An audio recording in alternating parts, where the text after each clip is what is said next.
Chapter 99 Can't Catch Us. Summary. Izuku and Katsuki are leading the trailing guards on a chase, while the other teens sneak their way into the base.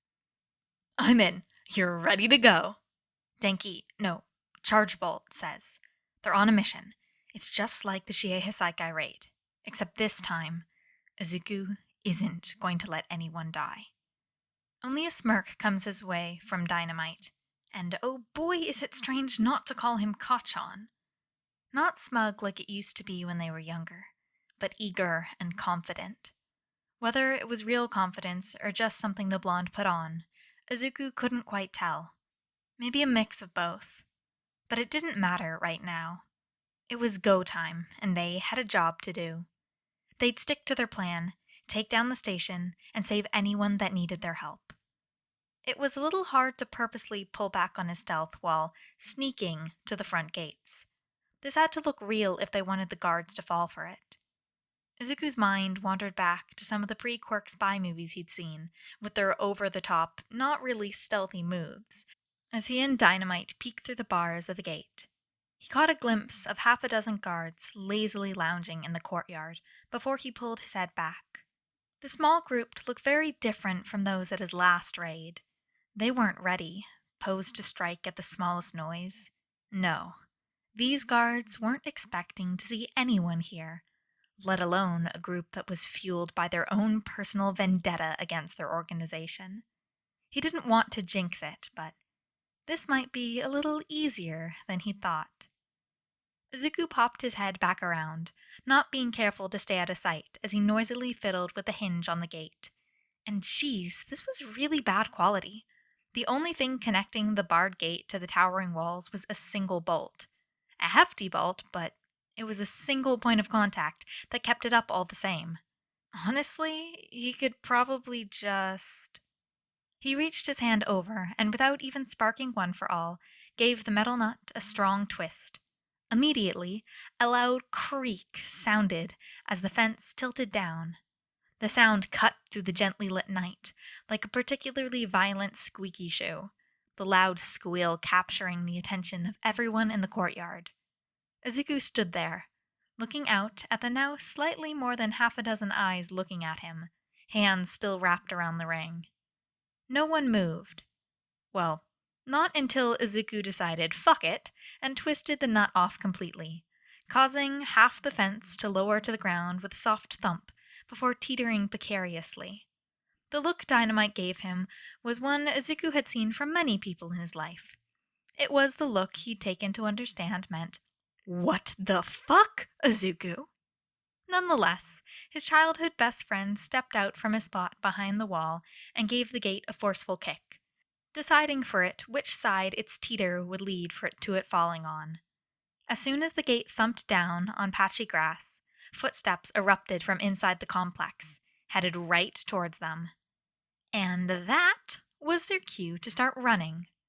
The two boys took off into the winding tumbleweed forest, without a glance back. The shouts of alarm that sounded from around the way stop were expected. The metal thud preceding them was not. One would think that being with their most sane member would limit Izuku's chaotic, destructive urges, but no. Mina supposed that not even Katsuki was that powerful. Regardless, the ensuing scramble from the ones guarding the building was exactly what they needed to sneak in. Mina felt Ochako slip her hand around her wrist, the warmth of her fingers quickly followed by weightlessness as she tugged her friend forward, the others already floating behind. The small gap between the wall and building is cleared in seconds, wind ruffling her hair as it's crossed. The edge of the roof was bordered by a small lip that acted as a sort of guardrail. Well, small for the average sentient, but as Mina crouched, it hid her almost entirely from sight from the ground. Denki waved her after Mei as he followed the pink-haired gremlin over towards the metal ventilation shaft.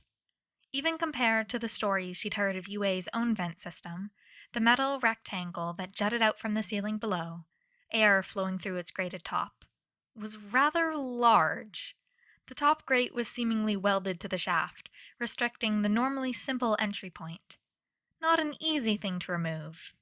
Unless you're Mei, that is. She reached into one of her many pockets and pulled out the blowtorch she'd stashed. It flickered to life, the light cutting through the dark like a particularly enthusiastic firefly. Mina shuffled closer in, using her body to partially shield the light from potential witnesses.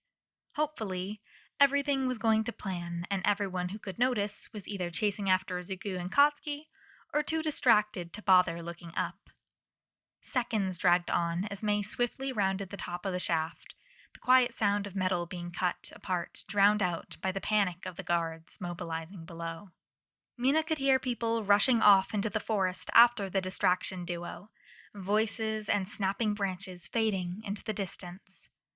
When the light of Mei's blowtorch went out, Mina grabbed one side of the vent cover while Ochako gripped the other. They lifted the relatively light piece with ease and set it down on the roof without a sound. When she looked up, Mina saw Denki looking down at the dark opening with squinted eyes. As he leaned over, a small fizzle of electricity danced in his hair. Just a second later, his costume began to glow a soft yellow, the gentle light revealing the bottom of the shaft only a little ways down. Being one of the group's resident vent gremlins, it was no surprise when Denki slipped inside without hesitation, a light thunk meeting him at the bottom. Mei quickly followed, and Mina went right behind her. She stepped one leg over the lip, letting her hand find the proper grip on the edges of the thin metal siding, before swinging her other leg into the vent and lowering herself as far as she can before letting go. The passage is illuminated by Denki's subtle glow in the front, letting Mina see where to move so Ochako can drop down into the space. They move slowly through the ventilation system, peeking through every grated opening in search of an empty room with a computer set up. Their knowledge of the layout was limited to the outside, so now that they were inside and flying blind, their highest priority was gaining access to the building's floor plan. Mina didn't understand everything about what they needed to do, but Mei was confident that if they got Denki to some sort of computer inside the building, he could access the local servers and retrieve the information. And from there, they could make their way to what they were hoping would be the information jackpot, the way station's server room. Loads of Trillin ships came and went from this port, and an organization as big and old as theirs was bound to keep some sort of records of interactions. Katsuki had wanted to secure all the Trillin before getting their bonus goal, but Izuku had insisted that the risk someone would wipe the servers in the ensuing chaos was too great. So, they were going to get Mei to it first so she could download all the records before anything else. After that, the Trellin would have the pleasure of their undivided attention. "What was that, Deku?" Katsuki questioned as they tore through the forest. Nowhere near as fast as they could have gone. No, they needed to keep their tail, and the losers following them weren't nearly as fast as they'd had to move on their internship. "I don't know. Improvisation?" The greenette shouted back as he leapt over an intercepting trunk. Katsuki huffed. "The plan was to get spotted watching them, not take out half their fucking gate, you dramatic little shit." "Well, if they didn't want their gate to be taken out," Deku huffed right back, "then maybe they should have invested in better equipment." Katsuki heard a scramble from behind them, the pursuers a little closer than he'd like. A gurgly voice needled in from the distance. "What are they saying, Gruff?" The chattiest voice spoke up next, and Katsuki heard Deku sputter beside him. "I don't know, dude, but does it matter? We finally get something interesting to do on this dump of a planet." "Focus, Deku. You don't want them to catch us, do you?" Katsuki chides as he pulls ahead, creating more distance between them and their pursuers. Instead of the smartass reply Katsuki was expecting, a stuttering breath lanced with a whimper is all that comes from Deku.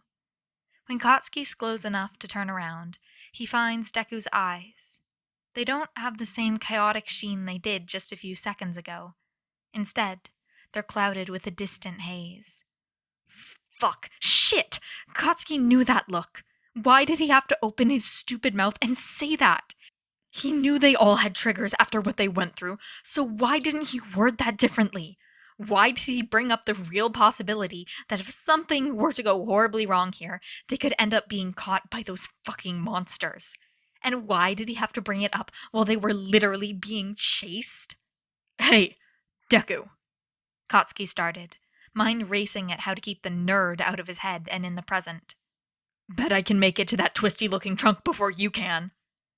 Katsuki loosely wrapped his fingers around Deku's wrist, tugging him back to the moderate run they'd been keeping at.